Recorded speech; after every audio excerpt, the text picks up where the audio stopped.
Kam Donald Trump bakari India kala pentip syau bakalarai ban omthit pnyangshu napo kari Russia haka jing plat khobor jongu napo White House. Presiden kari Amerika kata Donald Trump ula pentip ba menteri rang badu kari India Narendra Modi ulayathu hau baka India kan sasange no shisndon banthit ya ka pnyang nari Russia. Kani ka sinjam ka ba Trump ula batai kum ka sinjam ka bakrau haka jing persang ban penyaklat ya ka Moscow haka liang kayo ka kot. Kumta ngam sngau sngan baka India kan thit pnyang bat ula penting nayanga menta kasni bakin thit pnyang syu na kari Russia. Ong utrom hakin nong thok khobor haka jingelang ha White House bat kata kadai ka sinjam ka bakrau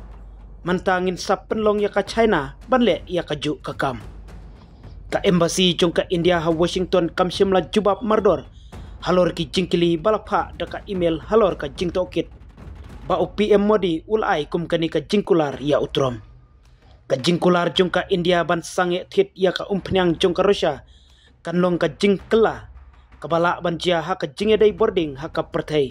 kadba ka Washington kadang penjur ya ka jing persang ban khanglat ya ka jing penmi pnyang jong ka Moscow hapreng katma kabadang ya chakmat ha Ukraine haka jing Ukraine jong u shakinong thok khobor utrom ula banrap baka India kamla ban pensange mardor ya ka jing shalan mar dakabakhot ya ka jing penkre khendiat handrai kata ka jing penkre kan sakut no shen kumban shu penken mau biang khendiat bahadu hakini kisni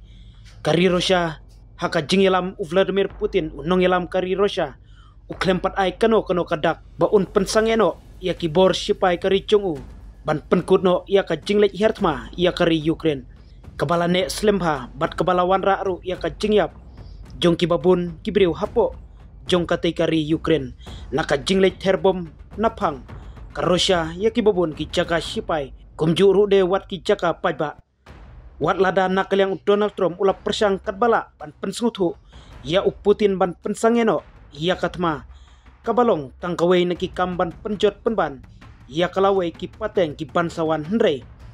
Putin syemlas ngap ya karai kari Amerika kabab baro kiri ka perthei ki haban ngap bat ko ngu ya ki babun kirai balasim dakari Amerika hakaju kapor nakal yang kari India ru kabadai kari kabawan baar ban thit ya ka pnyang nakari Russia kam syemla pensngap hakini kisngi baladep ya ka jingkerpat jong Donald Trump ban sangeno ya ka jing thit pnyang na Russia kum ka jing pensitom ya ka namar ka jing bom ngap jong Putin hendrei ka India kadang yai peteng ban thit kabala penlong ya Donald Trump ba unbu sendon daka khajana ka bahe bha ya kimar badai na po kari India ban penpoi sya Amerika hadu 100% kum kadak jong ka jing bom ngap ka India kabalong kum ka jing yai persang bat kersan ya ka Russia hakatai gatma lengba katai ka jing thit pnyang habak kentho halor katai ka benta nakaliang Rahul Gandhi ubalong nong yalam kaliang persya hapo kaying dorbar ba kari India uloong mau Prime Minister Modi uting ya utrom kata kabanikong kalong uailat ya utrom banrai bat ban penpena baka India kan thit pnyashu napo kari Russia kabaar upha yaki khobor ai khoblei watlada usya kentho bunsin kabalai la pensange no ya ka jingle chung menteri platengka sya Amerika nangta kabasaw ki kamyale persya ya halor ka operation sindur bat kabasan kalong klemlek sya ka Sham al Sheikh la penkut Gandhi.